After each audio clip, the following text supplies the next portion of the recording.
As usual, I shall recite an invocation, following which we shall have 3 times the auspicious monosyllable recitation in chorus.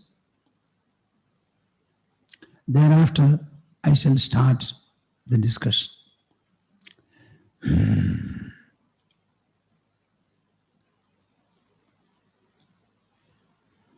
मदीय हृदयाकाशे सदानन्दमयो गुरुः उदेतु सततं सम्यक् अज्ञान तिमिरारुणः हरिः हरिः ओम तत्सत्. जय गुरु. Interlock your fingers and put them on your lap. Sit comfortably erect. Close your eyes. Open the mouth as well as the heart and join me. Every one of you should set your mind in this manner. Let this chorus recitation permeate the entire globe, bringing benedictions to all the creatures of the earth as well as the waters. This kind of an expansion is very important. The entire spirituality aims at bringing about an extension in the inner personality, particularly consisting of mind, intelligence, and ego. The very thought of a global dimension, how elevating and expanding it is to the mind. Think about it. So we shall recite it 3 times. All of you join me with the fullness of your heart. Fullness of your heart. Harihi, Harihi.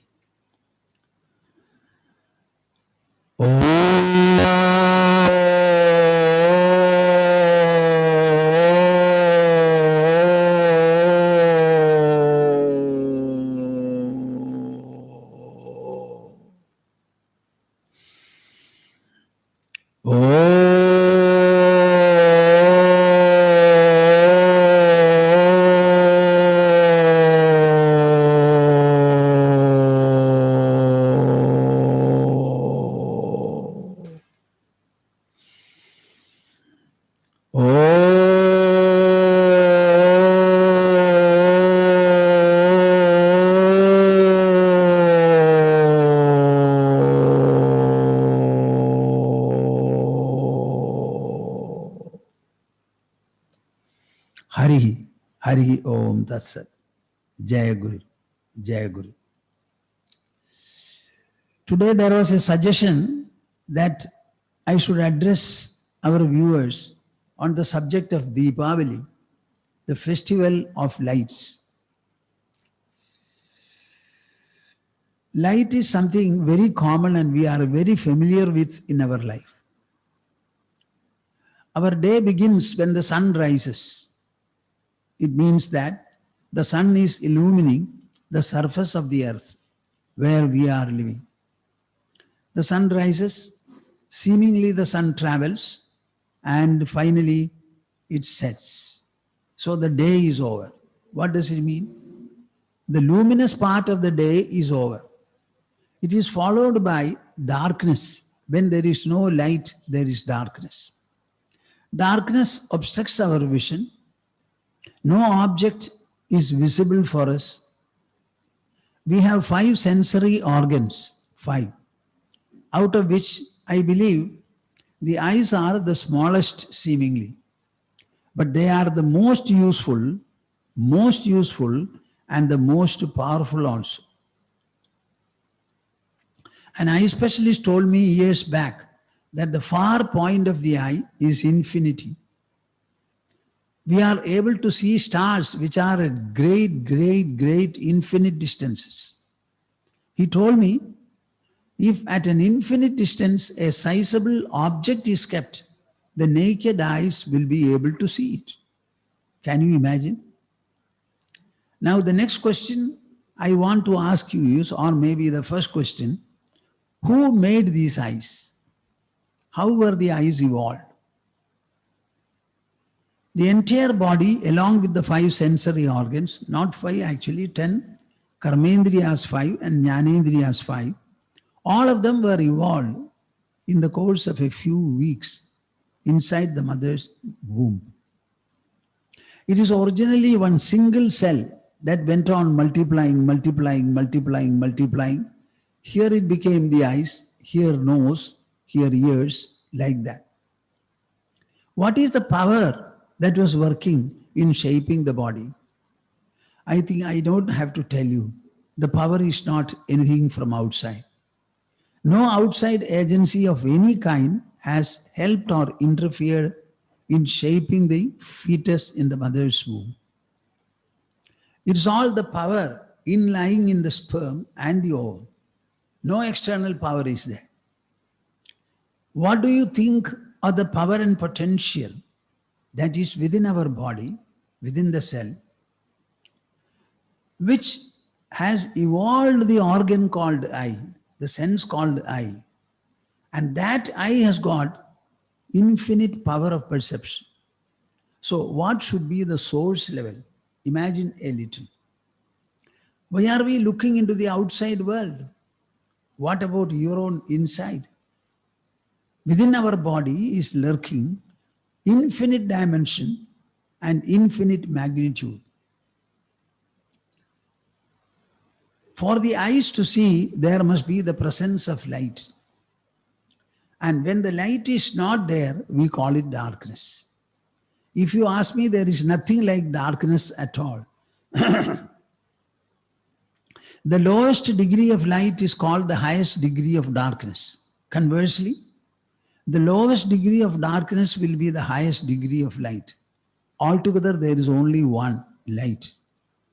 Light reveals itself and also reveals the objects around. In darkness, what happens? Darkness reveals itself when we look at it. As we were looking at the light, when we are looking at the darkness, we are able to know that there is darkness. So it's an object visible before our eyes. But it is such that objects are not revealed by it. So the other object revelation alone is absent in darkness, but darkness itself reveals. That is part of the light property. Our life becomes functional only in the presence of light. So light is very important for us, very, very important. The entire religious thinking, spiritual thinking particularly, it's all very highly rational, highly philosophical, scientific, I should say. So in all our festivals, in all our religious ceremonies, even in our own house, early in the morning, we are supposed to light a lamp and prostrate before it and start the day. Before washing the teeth, before doing anything, get up in the morning and light a traditional lamp. Prostrate before that lamp and start the day. Thereafter, you can have your teeth washed, etc., etc. Similarly, at dusk also we light a lamp, take it to the front of the house, bring it back. If we have cattle sheds, etc., the lamp is also taken to the cattle shed and shown to the cattle there, cows or others. So we give a lot of importance to light. For every puja, for any kind of a ceremony or a function, we always light a lamp. And lighting the lamp becomes the inaugural item in the whole day. What does this light represent? It represents what? Luminosity. It represents the power and the potential by virtue of which you are enabled to see and identify things. So the light is very, very important. Deepavali is said to be a festival of lights. People are wanting to light several lamps. I am told in Ayodhya, lakhs of lamps are lit today. I don't know how many lakhs, maybe more than 5 lakhs or so. Here near our ashram, we have got a Shiva temple. Very rarely 1 lakh lamps are lit in the temple. Lakshadvipa it is called. So it may be in Ayodhya, Panchalaksha or so. So when lamp is lit, particularly after dusk, it looks so beautiful. Any kind of a festival need not have any other item. Light itself is sufficient. If you go to a temple, what people always do is at least offer a lamp. In the sense, light a lamp.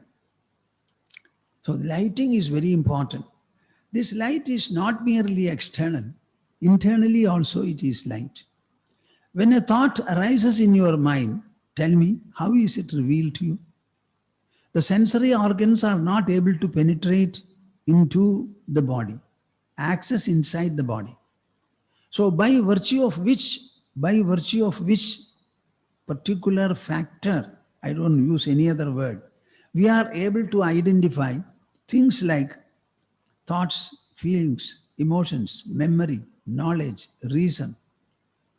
All these things are arising within our body. And as they arise, we are able to know. So there is a lighting process inside the body also. Light is that which brightens up, that which makes the objects visible. Objects are external as well as internal. All the words that I use, they indicate internal subtle products, objects. And all of them are to be revealed. Which is that inner light which reveals? It is a very big question. Whenever we religiously refer to God, what is this God? God is actually a luminous presence, a brilliant presence, a kind of an effulgence, by virtue of which the presence is revealed and also the other things are revealed. So the concept of light is something very important, and it gives a lot of room for you to think, understand and evolve.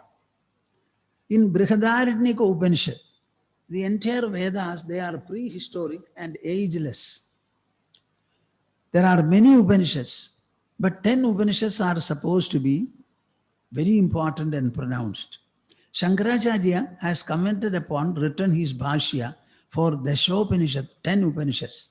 There is also one more, Shvetashvatara Upanishad, altogether 11. Now in the Dashopanishad, Brihadaranyaka and Chandogya generally referred to at the end. Brihadaranyaka is very, very important, extremely. It belongs to Shukla Yajurveda. In that, there are 3 important hymns expressed there. Asato ma sadgamaya, tamaso ma jyotirgamaya, mrityor ma amrutam gamaya. Asato ma sadgamaya. Lead me from the unreality to the reality. From the asat to the sat. Asat and Sat are 2 concepts. When I am discussing Bhagavad Gita, you will find Krishna speaks about this. I shall explain it better there. Nasato vidyate bhavo, na bhavo vidyate sataha, ubhayoho api dushtondaha tu anayos tattvadarshibhi. A very great pronouncement in Bhagavad Gita, philosophical, rational, scientific, yogic and whatnot. The entire world is actually asat. Asat means unreal. How do you understand whether anything is unreal or real? Anything that changes, anything that brings about transformation, fleetingness, that is called asat. So the entire world is asat. Our body is also asat. Asat cannot exist by itself. Because it is unreal, how can it exist? So it can only be over a substratum which is real. So there must be something called the real, over which the asat is seemingly superimposed. So that sat is called the real. So the first prayer in Brihadaranyaka Upanishad is, from unreal and asat, lead me to the sat. This is called discrimination. Our intelligence becomes effective, useful, and creative when it is able to distinguish between the fleeting and the lasting, the evanescent and the permanent, the unreal and the real. We always interact with the objects of the world, including our own body. In our interactions, we clearly want to know what is real and what is lastingly useful and beneficial and what is not so. This discrimination can be between good and bad, right and wrong, heaven and hell, here and there, earth and above. The discrimination, so far as the intelligence is concerned, the entire knowing process is based upon comparison and contrast.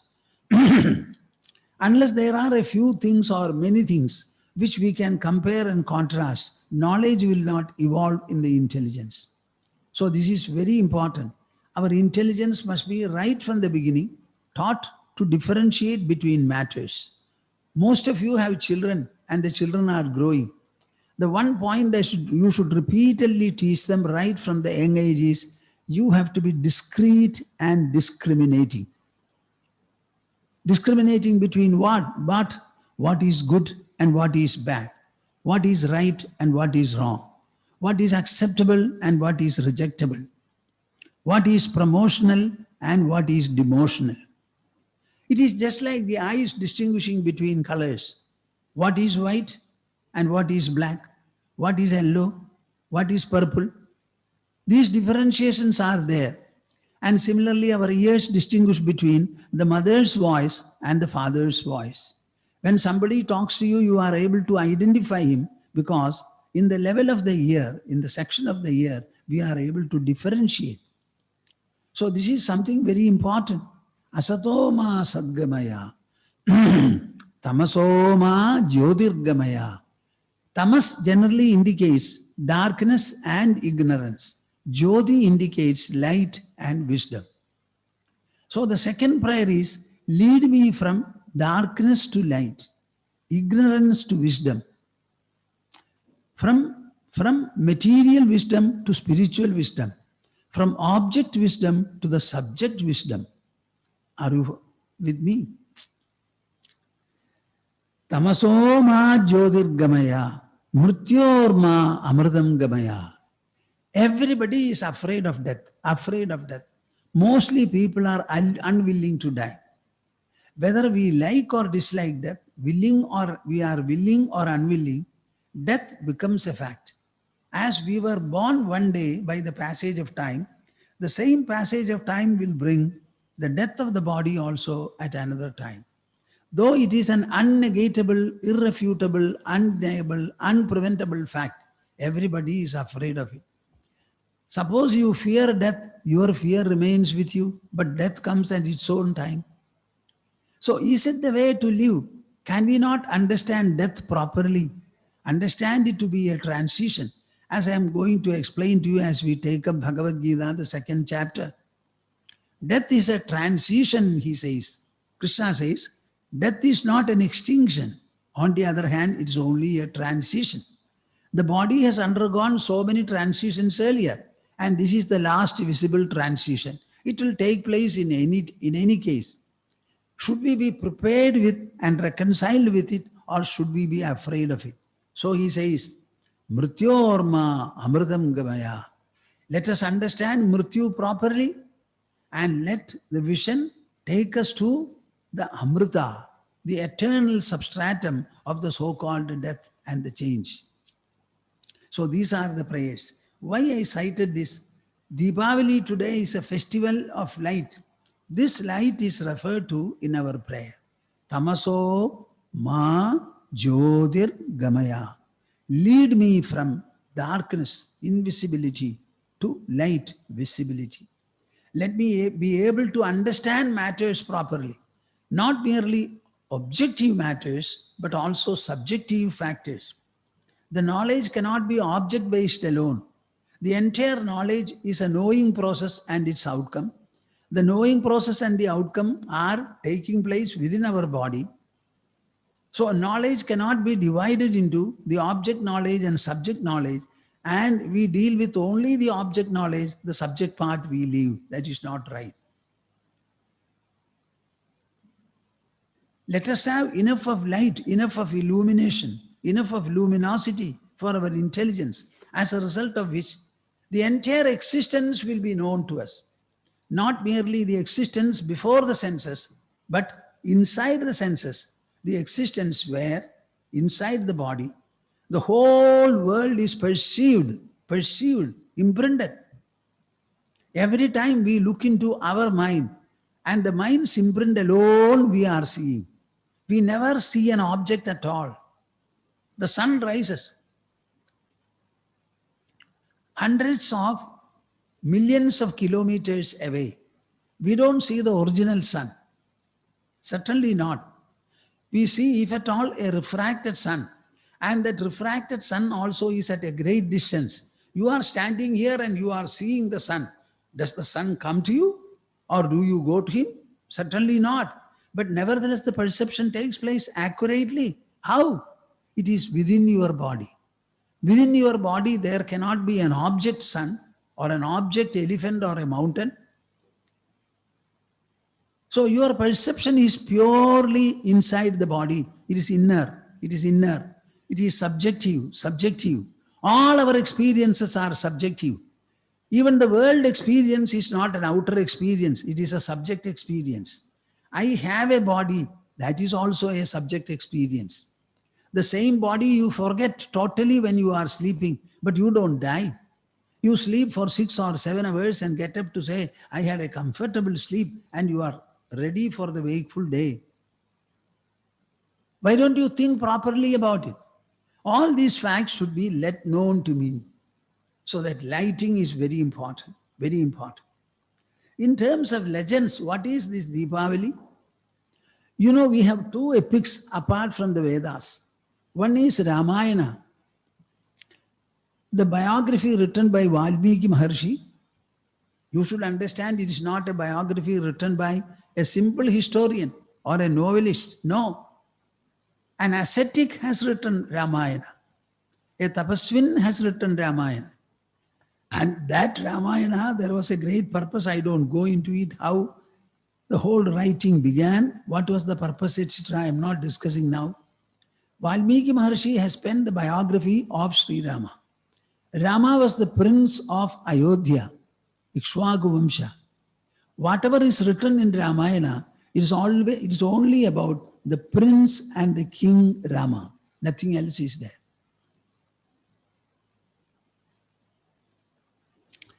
Because of the biographical sketch that Valmiki Maharshi has made, that single prince of Ayodhya, not any other princess, that biography has made him immortal, ever remembered.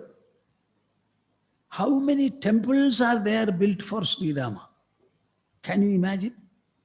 It is all the power and the magnificence of the ascetic pen.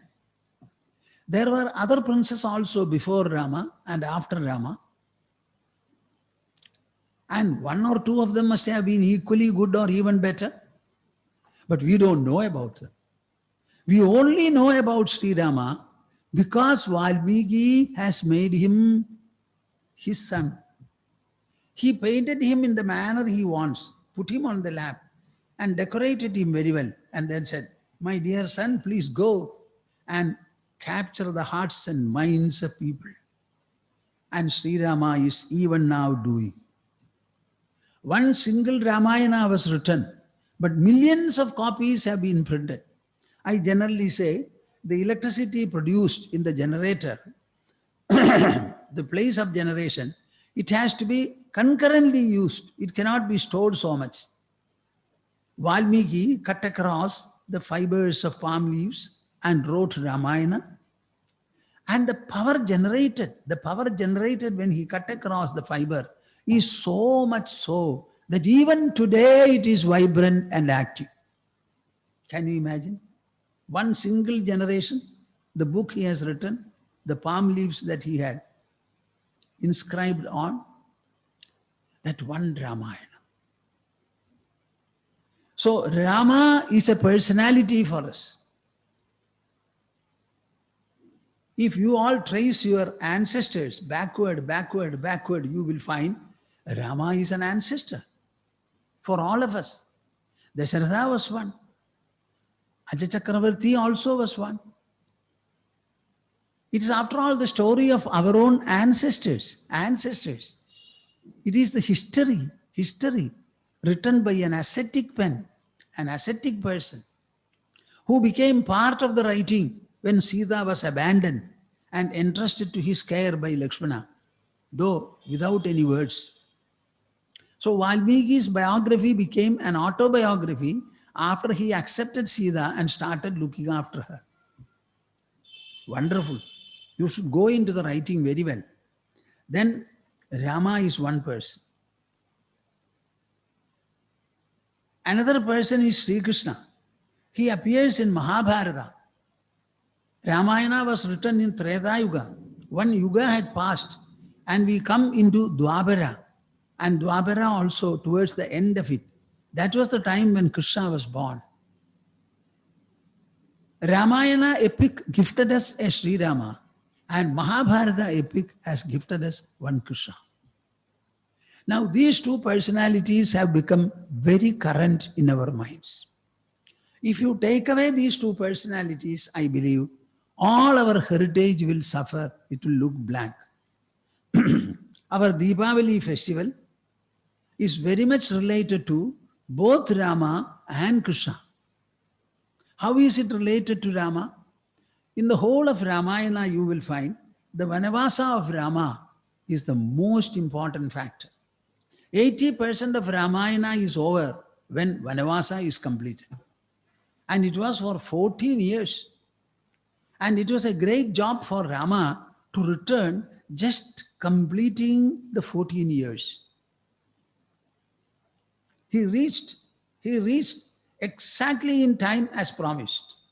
Otherwise, Bharata would not have lived even. So it was all very, very critical.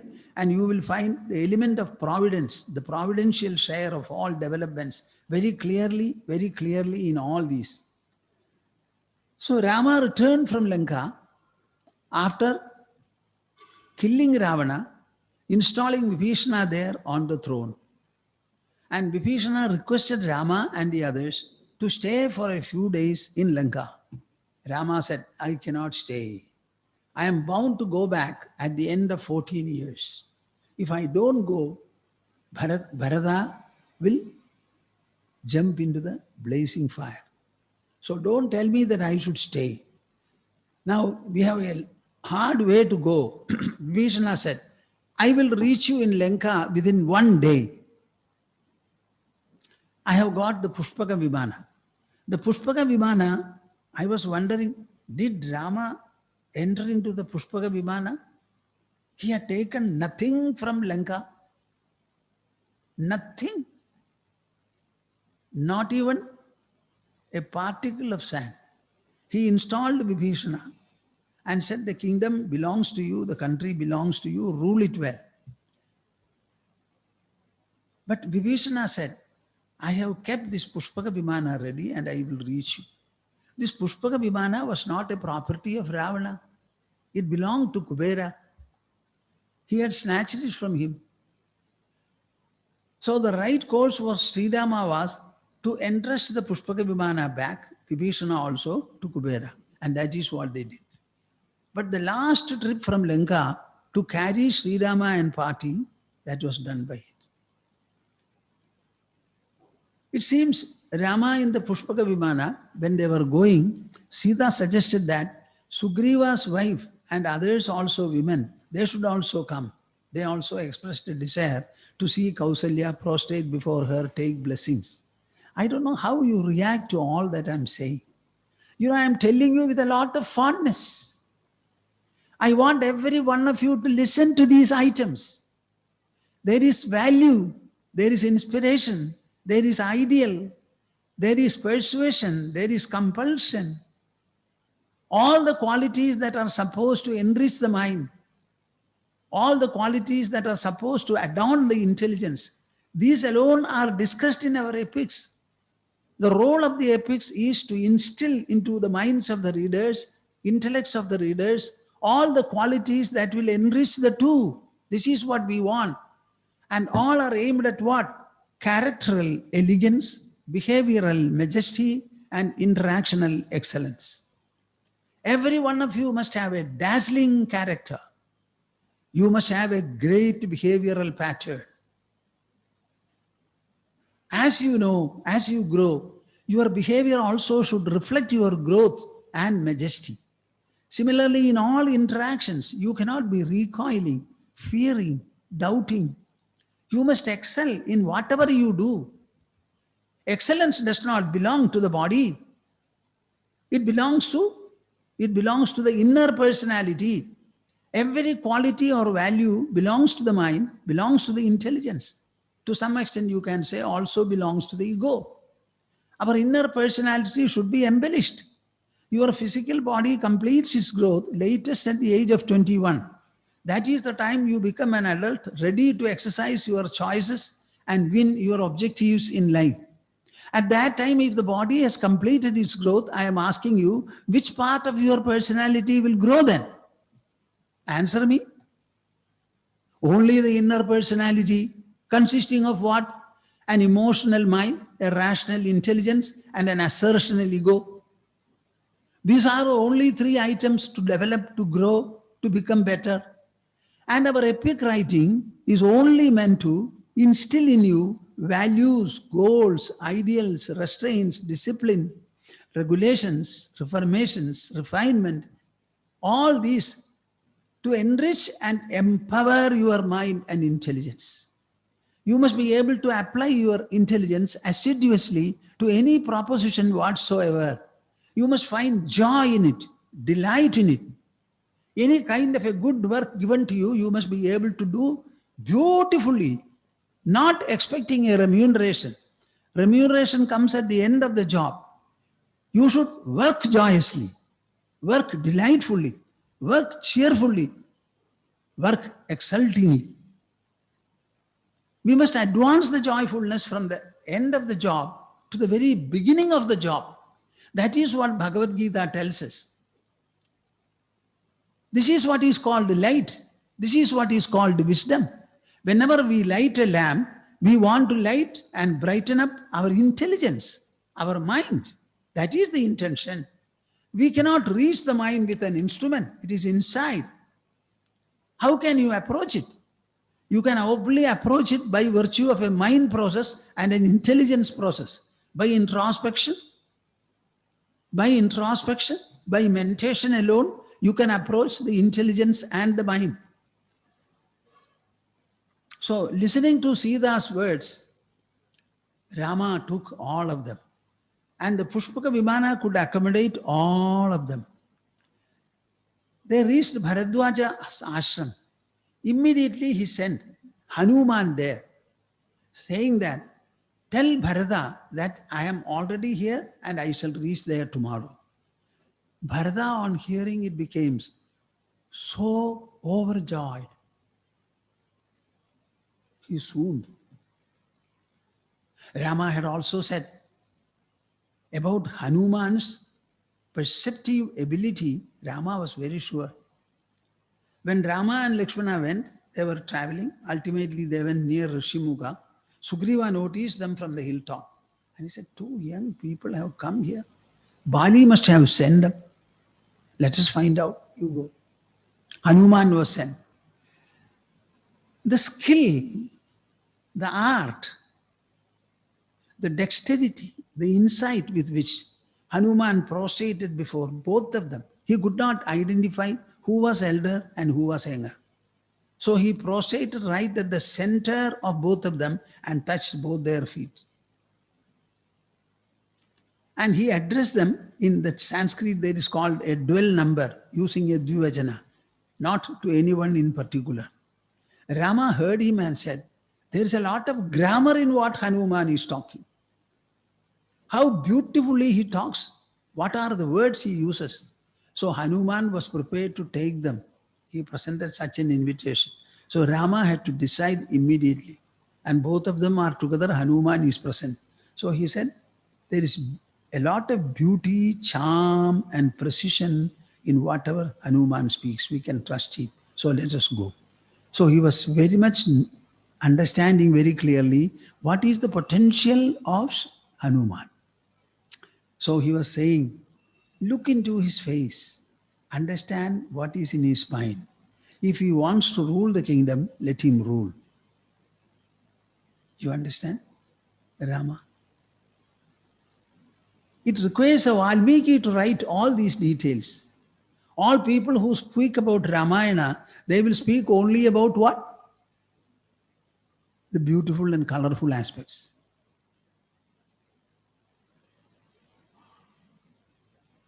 If he wants to rule the kingdom, rule. And see what happened when Hanuman went and told him. Bharata had grown his beard. He was expecting, but Rama has come. Dasharatha swooned, unable to bear the separation of Rama when he was going to the forest. Bharata swooned out of an ecstasy which he felt on hearing that his brother was returning. Do you know that mind has got this kind of an exaltation? These are all for your enlightenment. Understand the majesty, the magnificence of the author. This Rama, along with the whole retinue, arrived in Ayodhya. That festival is observed. So you can imagine how many lamps would have been lit in Ayodhya when they came to know that Rama, along with a lot of army, a lot of Vanaras, they were coming. So this is one festival. The other festival is about Krishna. What is that festival about Krishna? What does the legend say?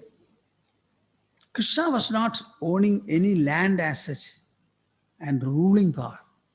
But he has throughout his life done the work of many kings, not being a king of any kingdom. He killed Kamsa and suddenly went to Kamsa's father, released him from the imprisonment and anointed him as the king. And he built a Dwaraka for his own life inside the sea.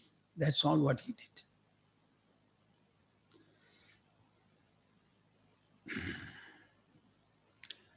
Naragasura was a very powerful person. Powerful. He had abducted 16,100 women from different places and kept them in his prison. Coming to know that this tyranny has been perpetrated by Naragasura, Uddhava proposed to him, my dear Lord, you should go and confront Naragasura. Naragasura's palace was protected. We have altogether 5 Panchabhutas. What are they? Earth, water, air, and fire. Then the 5th is Akasha, which is absolutely subtle. Nothing can be done about it. All the 4 we can manipulate. We can use them. This Naragasura's palace was surrounded by an earthen wall. Around it was a fiery wall, a wall of fire. Fire was burning very powerfully, blazing. And around that, powerfully blowing wind. Nobody can penetrate, so powerfully wind was blowing. It was made to be. And finally, water. In the order I may not be fully correct. So there is an earthen wall, then there is a waterfall. Water is powerfully flowing. Then you have the air and fire. To cross all of them and reach the palace was not easy. But Krishna simply went there. Possibly with Satyabhama. Went there. Confronted him. And Naragasura was killed. And all the 16,100 women, including damsels, all of them were released. Those women, abducted as they were, they did not have the confidence to go back. Even now, such is the fate of our country. For the abduction, in what way were the women responsible? But if they had gone back, they would not have been accepted. When they saw Krishna, all of them fell in love with him. And they said, "You are our only Lord, please accept us." According to the tenets of Kshatriya, when a woman comes and seeks the hand of a man, he cannot refuse. He cannot refuse. Kshatriyas were dying in large number in all the internecine fights which our country had continuously. At the time of independence, we had more than 600 kingdoms. Can you imagine, before the British East India Company stepped in here, how many kingdoms would have been there earlier? And there used to be constantly fights between the two, each king aspiring to become an emperor. This is what happened. Krishna did not say a single word. He nodded and accepted. Sent all of them in palanquins to Dwaraka. And later on an auspicious day and at an auspicious hour, he married all of them simultaneously. Mark my words. Simultaneously, he married all of them. So every one of them had a Krishna to marry her. Is there anything wrong in that marriage? Tell me. This is what Srimad Bhagavatam tells us. Now, when these 16,100 girls and women. Jai Guru, we have a battery change, so please don't disconnect. We'll be back in a minute.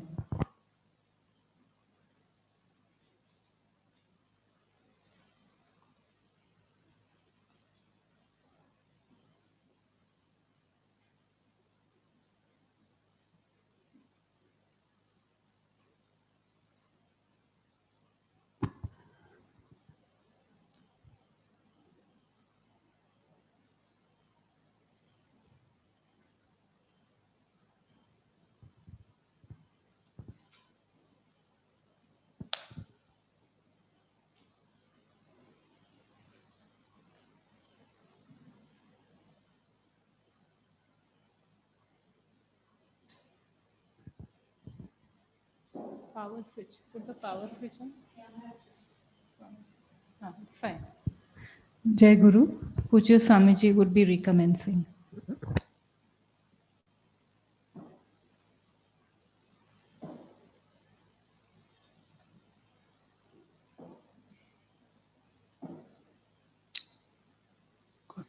Where did I stop?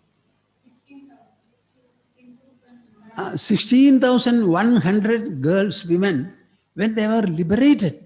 Can you imagine the joy? And if you try to evaluate what Krishna has done, that mission, how will you evaluate it? This Deepavali celebration is commemorating that. That is why I told you, one from Sri Rama's life, another from Krishna's life. I think we can only light one lamp. And in the case of Krishna, 16,100 girls, how many hearts blossomed there? I think even if you light millions of lamps, it will not be sufficient to commemorate the greatness and the benevolence in what Krishna did. We are a great nation, my dear souls. India is great. Super great. Deluxe great. Our culture.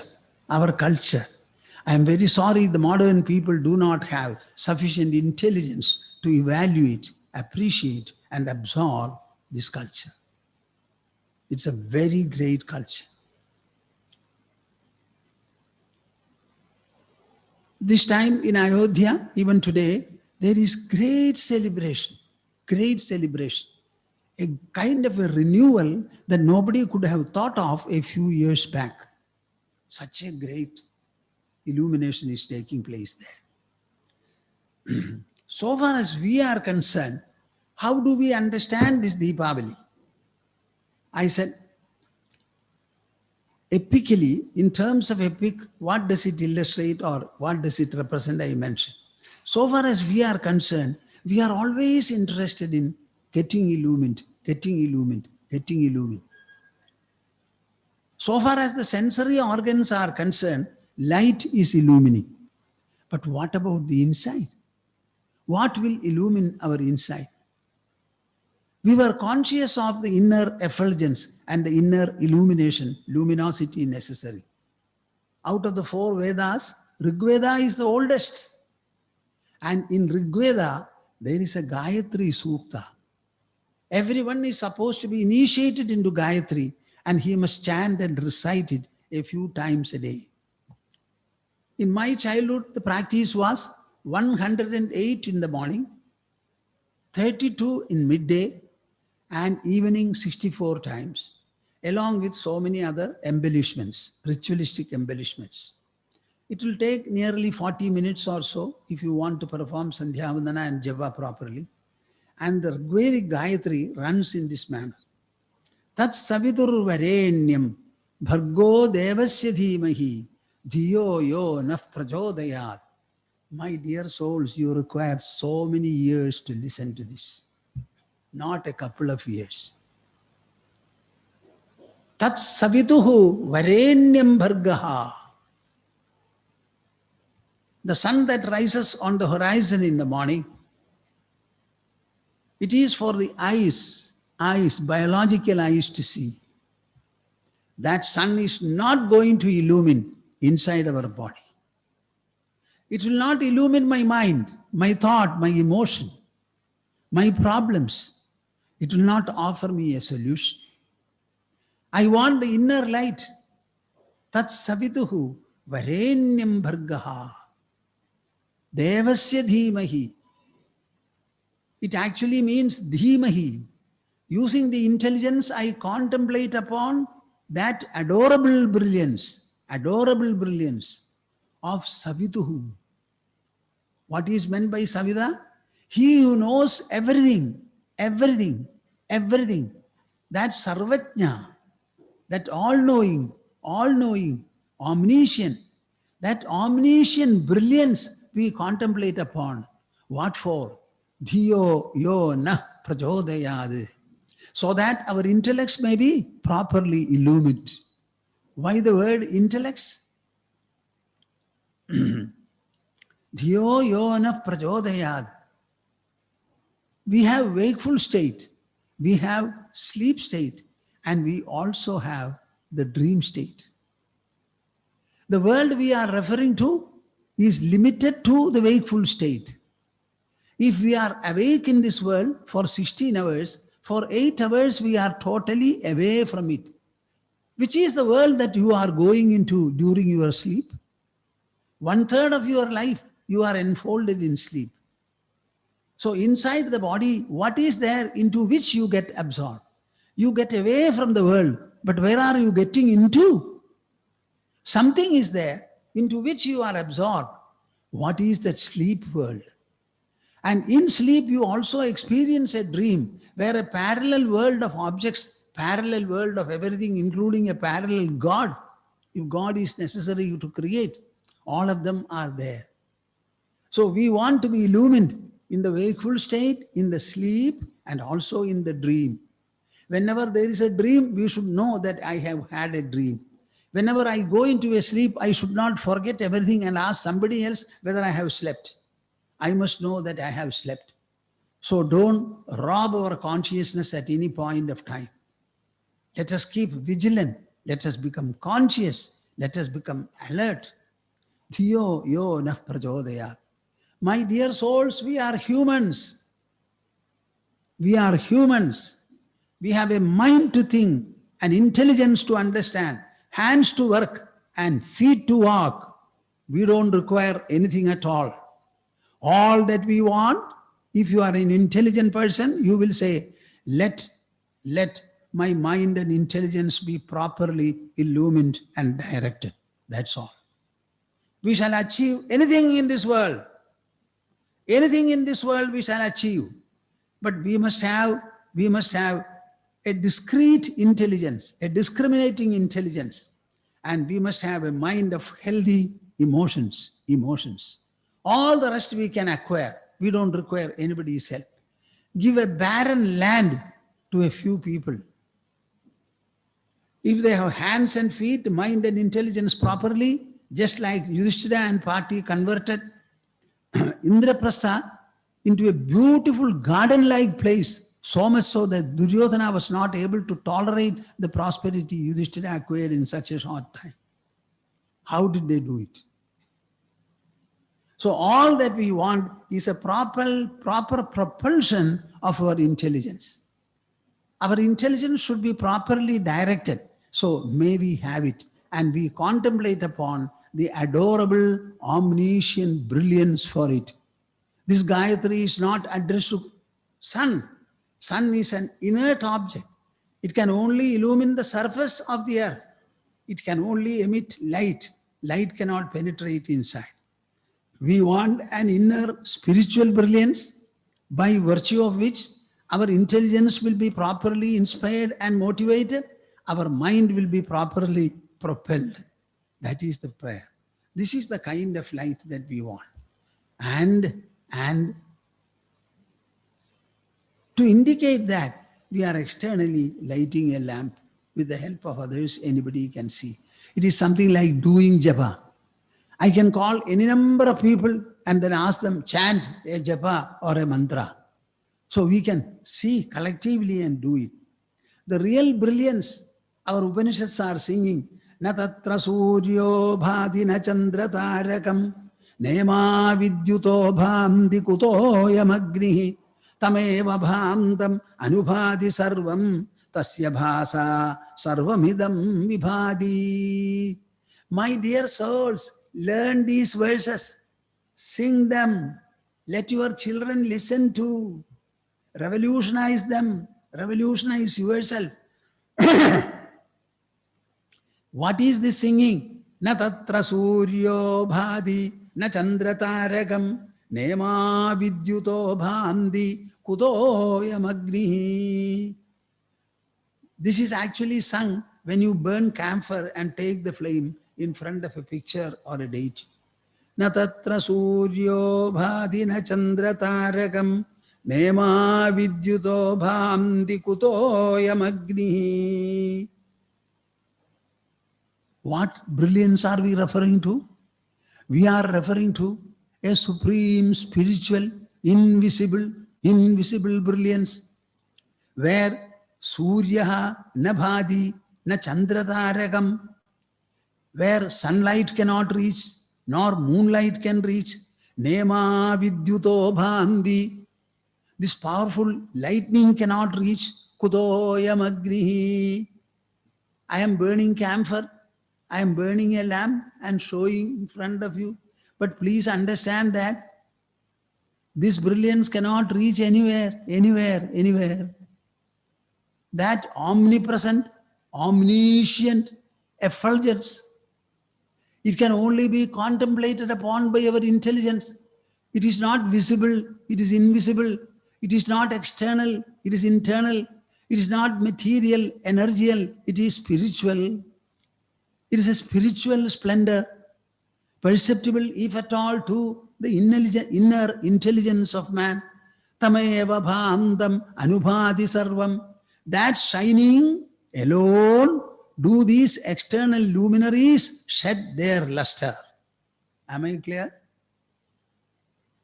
If you want to burn camphor, will the camphor itself get burned and circulate like this? Or a living individual is required, a priest is required for it?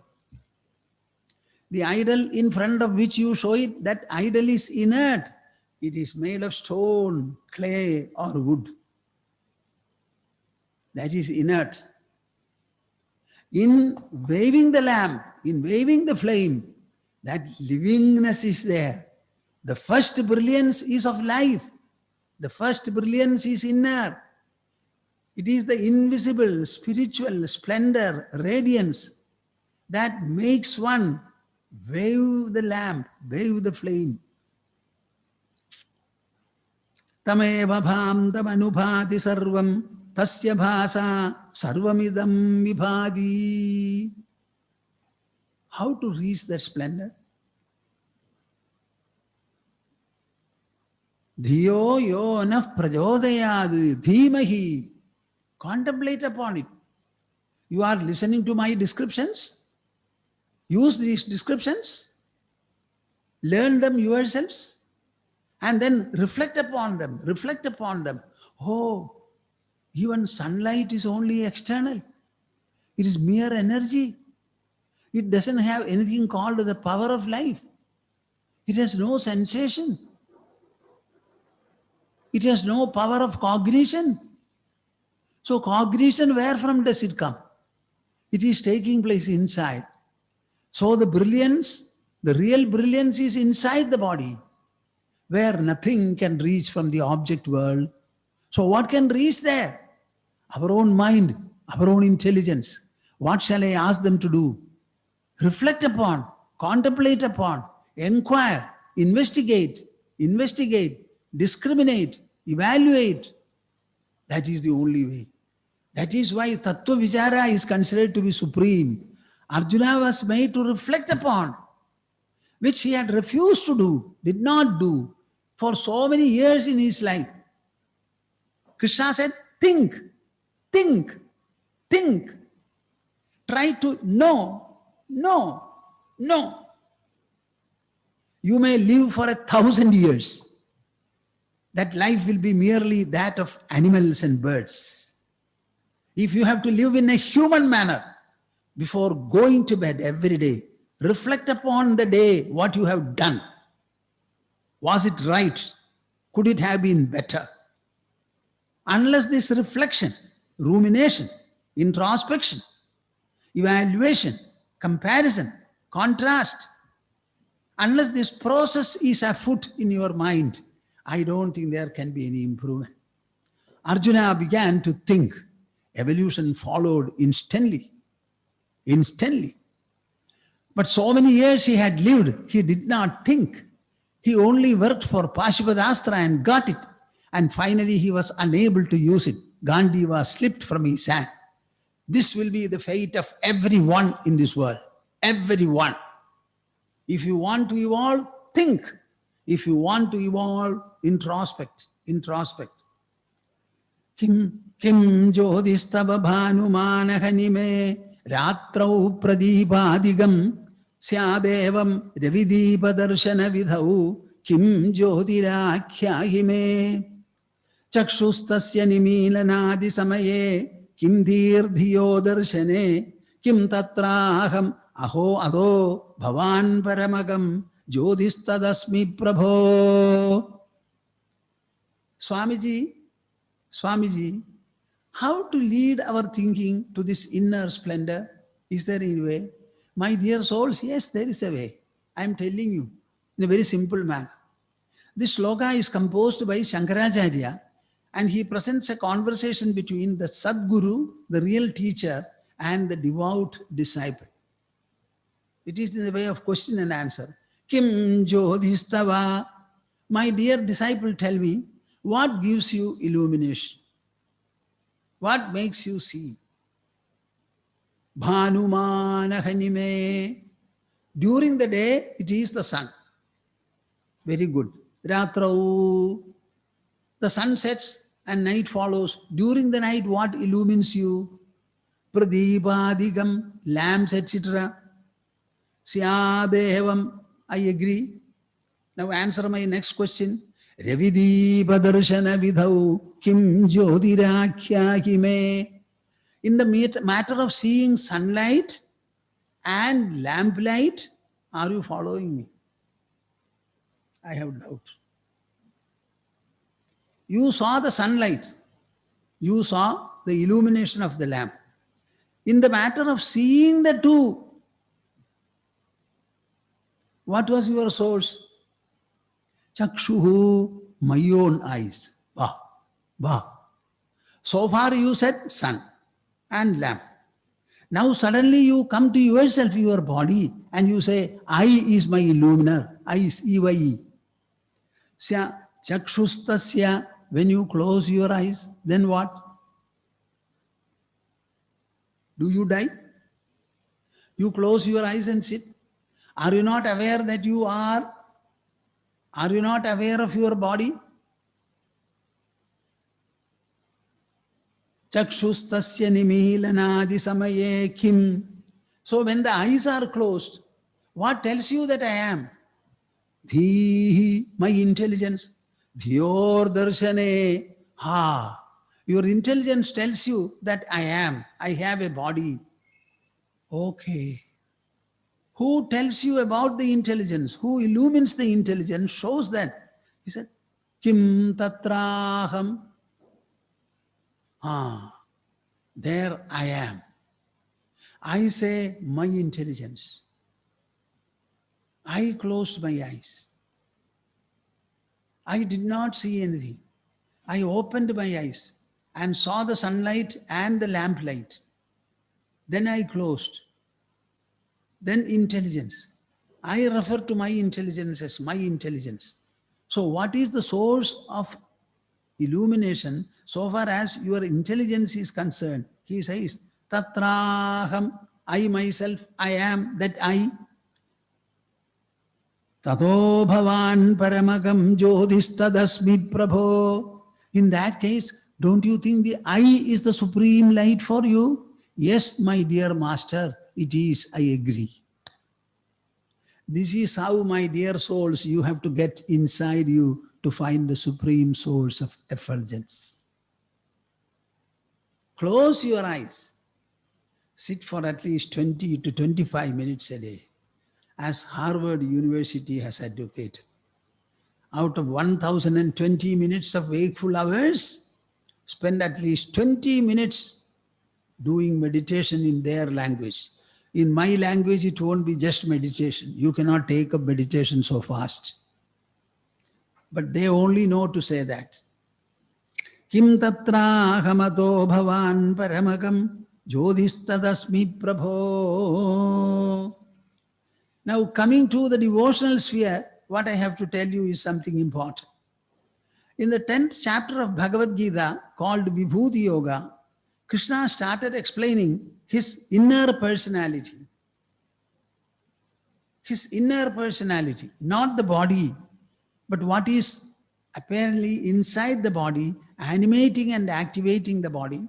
And he says, in my inwardness, in my subtle inner personality, the whole universe is resting upon me. The whole universe is resting upon me. When you see a huge tree, tell me, where is the tree perception resting? Your tree, the tree which you see, where is it resting? It is on your own mind. When you see the world, where is the world perception resting? It is in your own mind. It's something very, very important. So Krishna started revealing this inner personality, and before that he was saying what?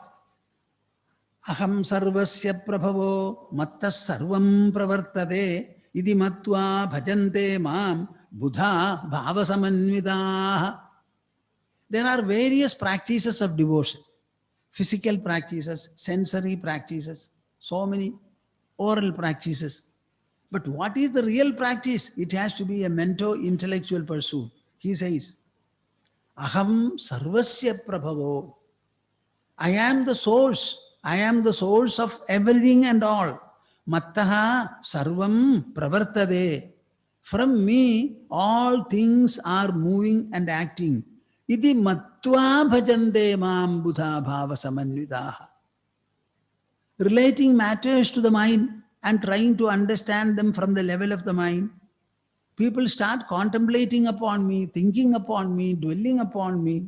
Bhava samanvidaha. By virtue of bhava, contemplation, attitude, imagination, etc. And when machitta madgata prana bodhayandah parasparam kathayandascha bhaktya tushyandi jaramandija. When devotion grows, you will only speak about God, describe God, refer to His exploits and excellences. That is why Srimad Bhagavatam has become very popular. It is all God's exploits and excellences. So whenever Bhagavata is read, even for the 1000th time, the listeners will listen to. Because that listening, it produces so much of exhilaration, excitement. exultation in them.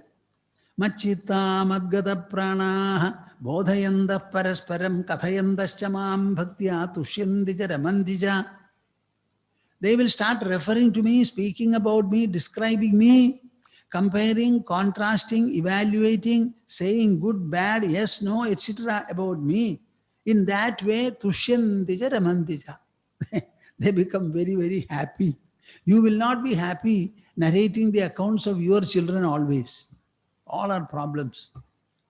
But when you start discussing about the exploits and excellences which our Shastras provide about Krishna or about any other, they will be very, very delightful to us. Tesham satata yuktanam bhajatam pridipurvakam dadami buddhi yogam te yenamam upayanti te. When they start becoming devoted to me and their worship becomes delightful worship, the worship itself becomes delightful, dadami buddhi yogam te. That is the time I feel happy about them and I want to enlighten them. To enlighten them, I bestow upon them buddhi yoga. Are you with me? Are you with me, my dear viewers? All your devotional practices will fall short of the ultimate level. The ultimate level is, I give them buddhi yoga. I give them buddhi yoga. The yoga of the buddhi, the intelligence. Yenamam upayanti te, by virtue of which they attain me.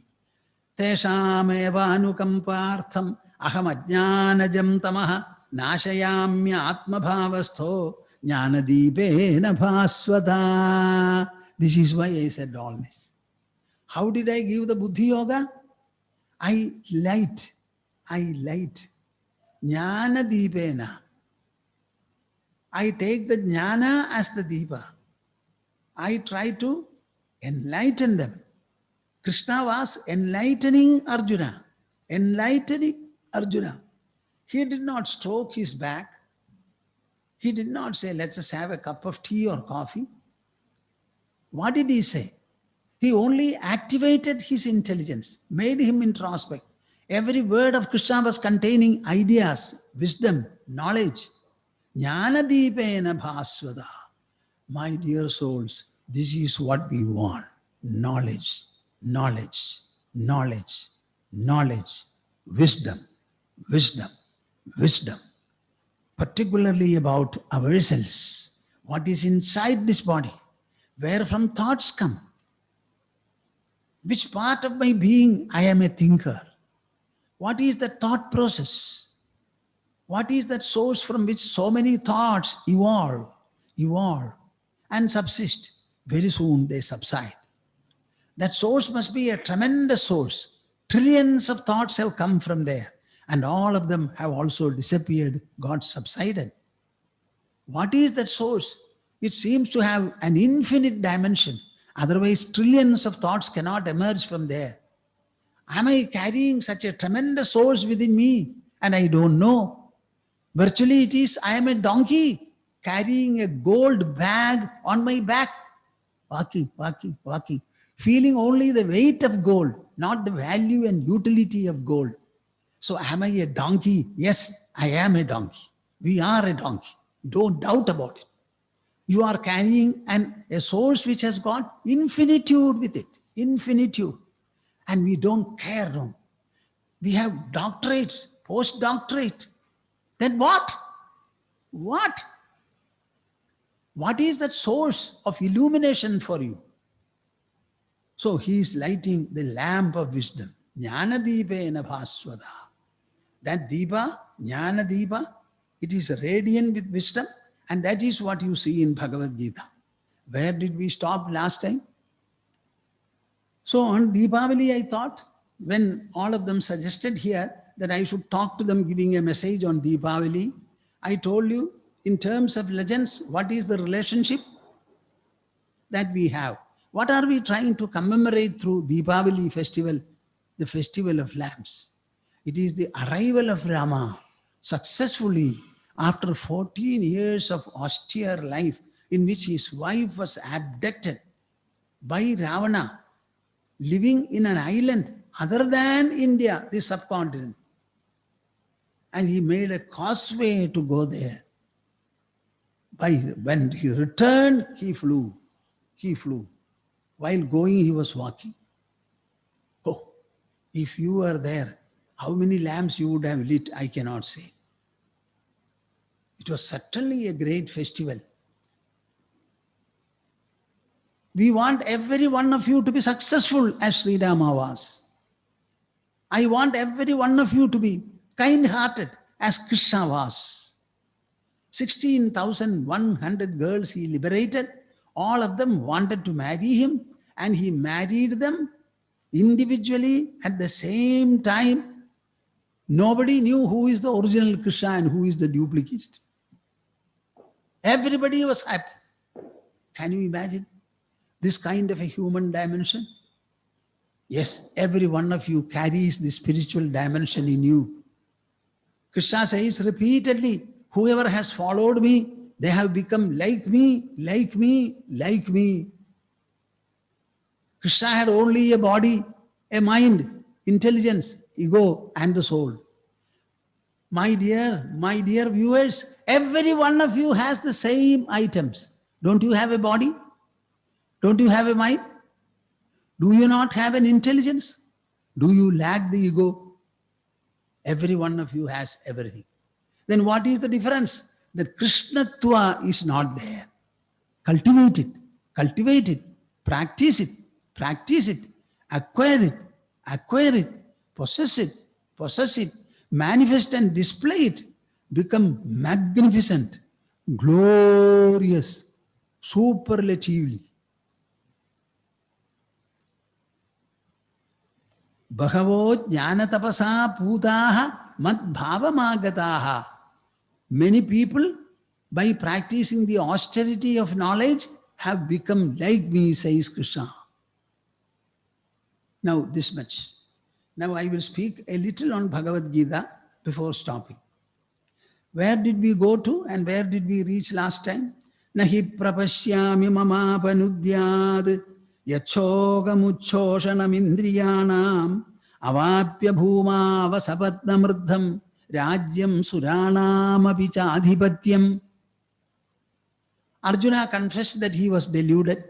He was not able to think in terms of propriety as to what should be done.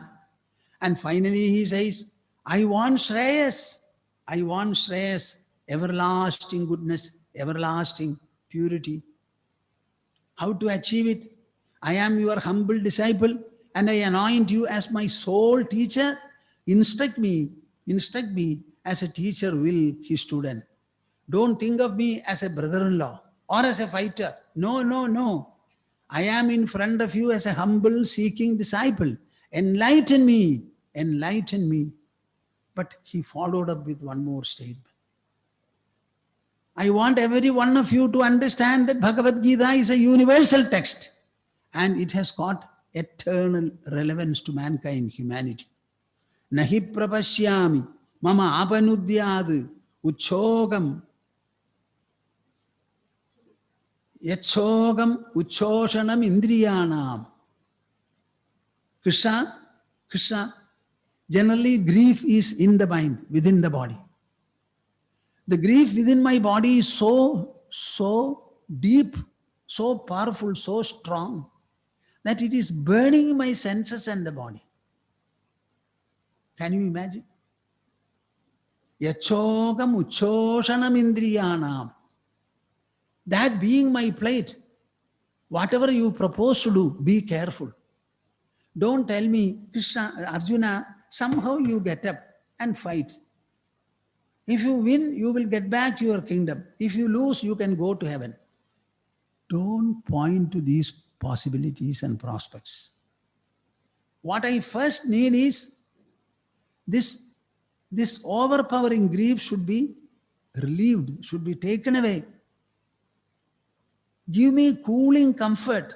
Then only I can think of getting up and wielding my bow and arrow. Just imagine. So what is Bhagavad Gita? Bhagavad Gita is a text. Bhagavad Gita is an instruction. which is solely intended to take away your grief from life. Grief from life, affliction, torment. If you apply Bhagavad Gita and you start following it in your life, there will be no grief at all. In every instance of grief, you will start floating, as if floating in drowning waters. When grief is eliminated from the world, from your life, tell me, what more do you want? What else do we want? So Krishna, only talk to me such things which will have directly an impact on my grief, and I will be relieved of it. Otherwise, close your mouth, he said. Eva muktva Hrishikesham Gudakesha Parantapa Nayotsya iti Govindam Uktva Tushnim Babhuvaha. This is verse number 9 of 2nd chapter. Eva muktva Hrishikesham Gudakesha Parantapa. Having spoken this much to Hrishikesha, Krishna, that Gudakesha Arjuna, the conqueror of sleep, he could conquer and forgo sleep and do austerity for many months, many weeks. Nayotsya iti Govindam. He told Govinda specifically that I shall not fight. Uktva tushnim babhuvaha.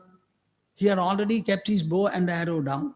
Now, after having said the last words, Arjuna kept quiet. Babhuvaha. Sanjaya says, wow, what a Himalayan wonder is this. Wonder. What? No fighter in this world has ever spoken like this or acted like this. He came with such an aspiration and ambition to display his excellence and enhance his glory. Such an Arjuna, in a matter of minutes,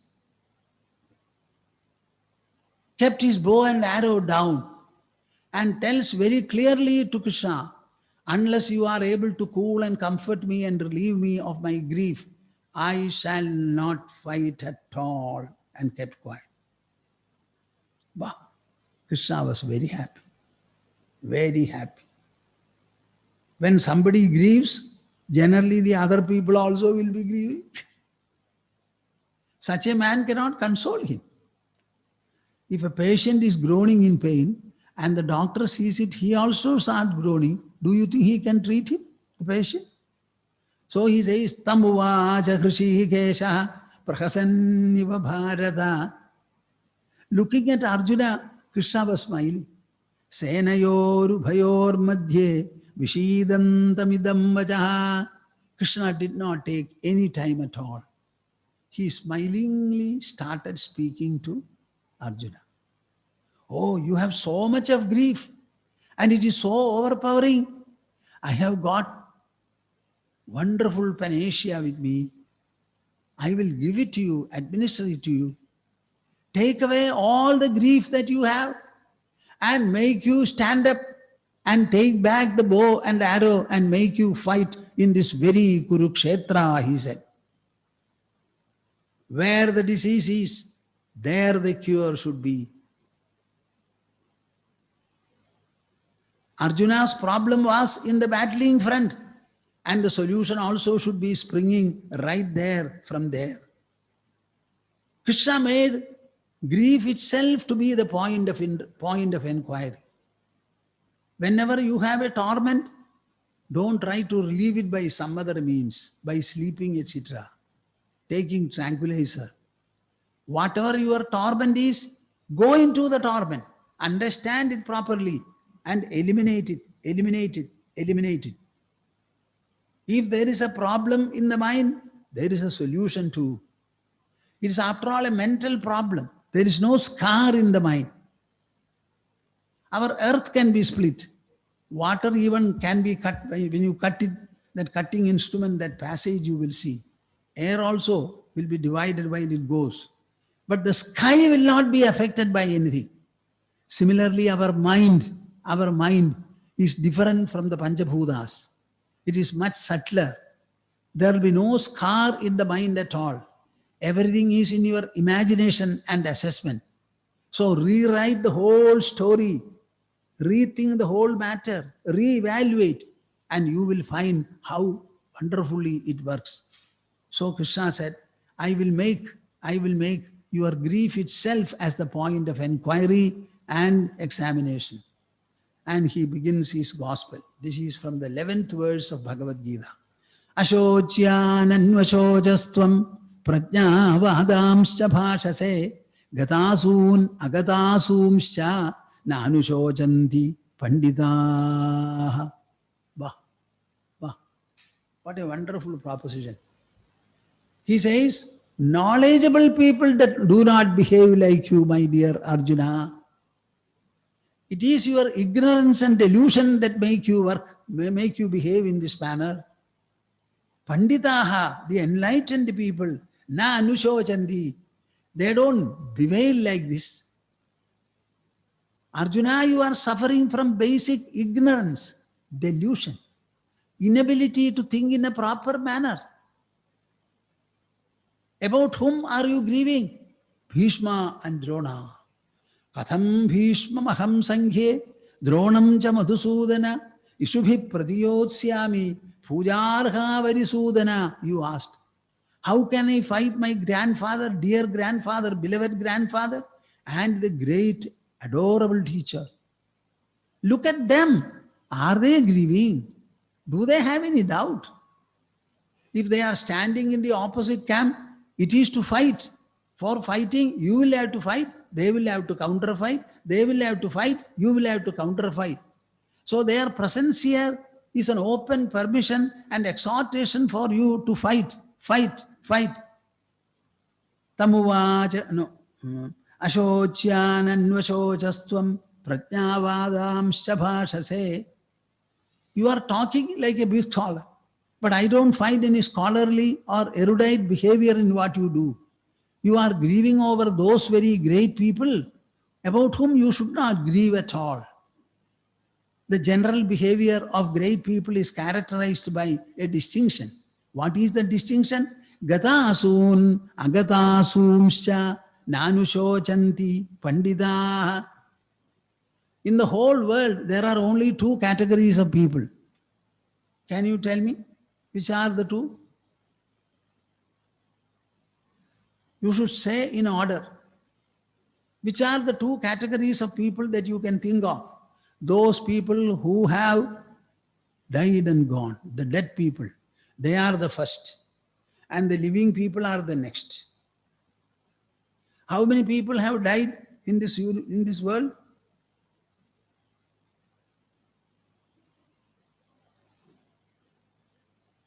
$10,000 crores means how much? 100,000 million.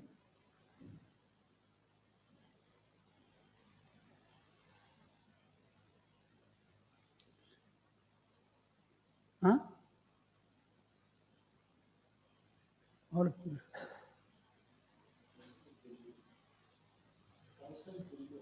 1,000 million.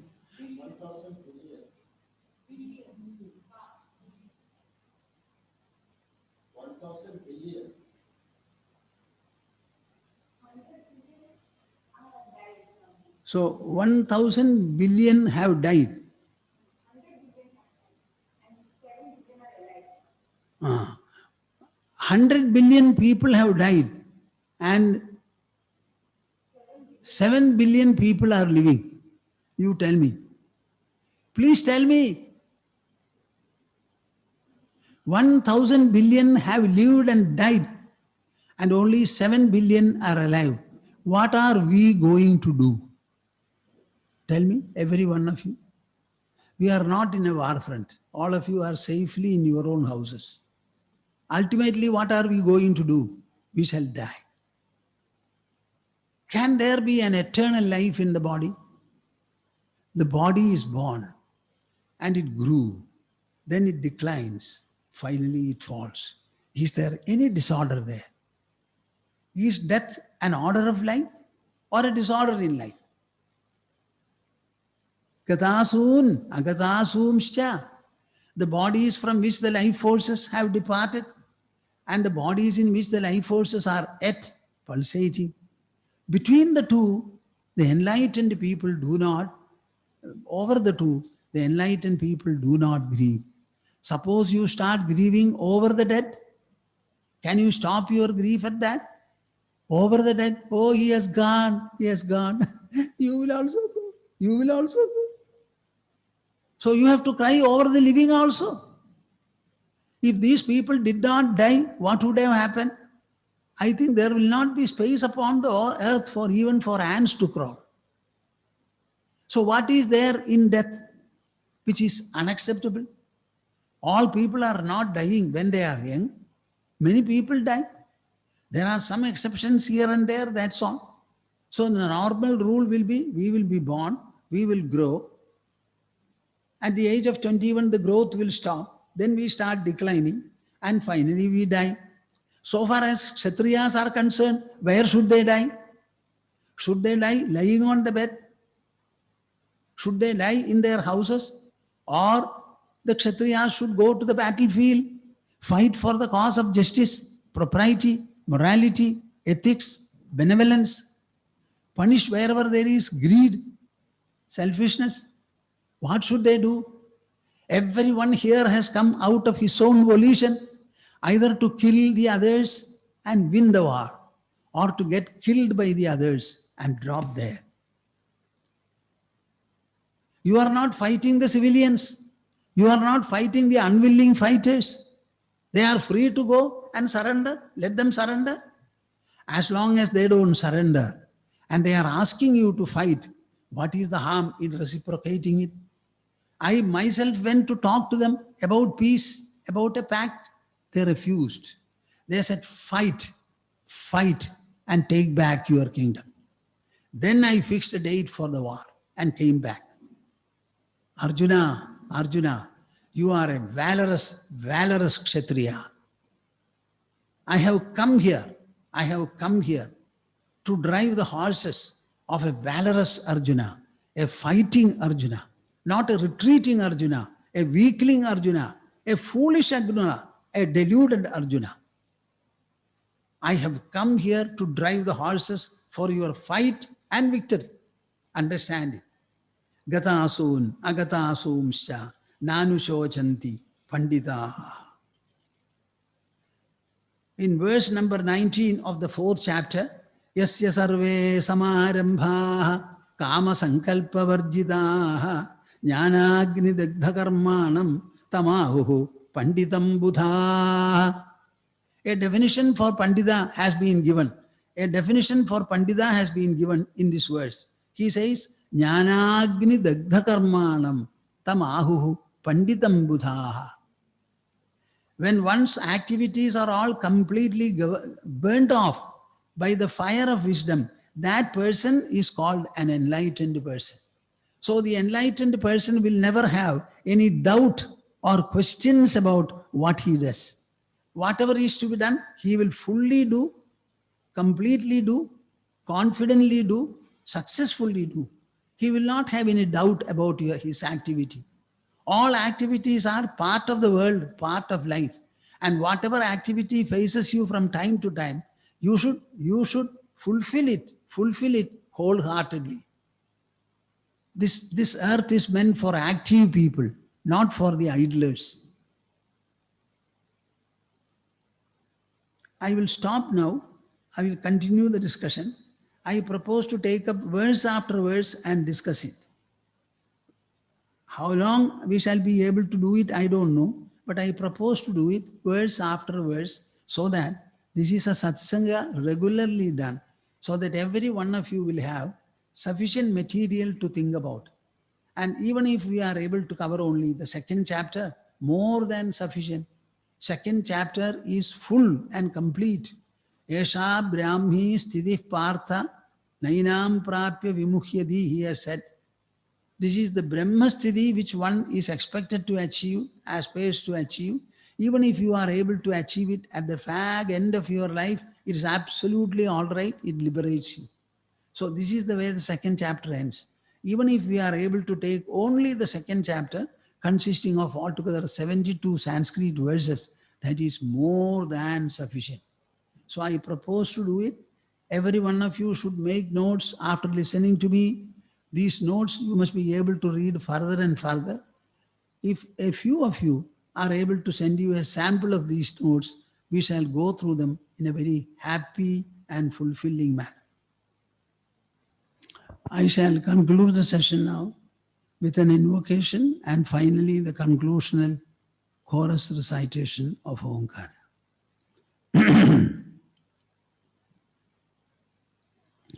संवेद्यवर्जितमनुत्तममेकमाद्यं संवित्पदं विकलनं कलयन् महात्मन् हृद्येव तिष्ठ कलनारहितक्रियां तु कुर्वन् अकर्तृपदमेत्य समोदितश्री कुर्वन् अकर्तृपदमेत्य समोदितश्री.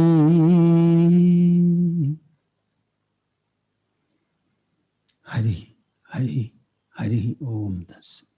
Take your pose. We shall do the conclusional chorus Omkara recitation.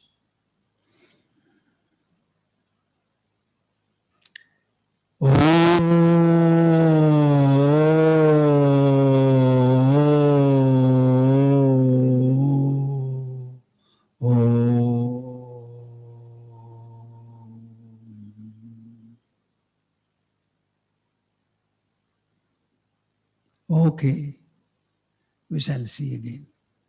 Don't miss the Upanishadic classes, very important. Bhagavad Gita itself is a commentary given by Krishna. It is said to be on the Upanishads. And Ma will be equally supplementing and complementing our lectures with various selections from here and there, particularly from Srimad Bhagavatam also, where you will find the touch and sublimity of devotion in a very exclusive and exalted manner. Okay.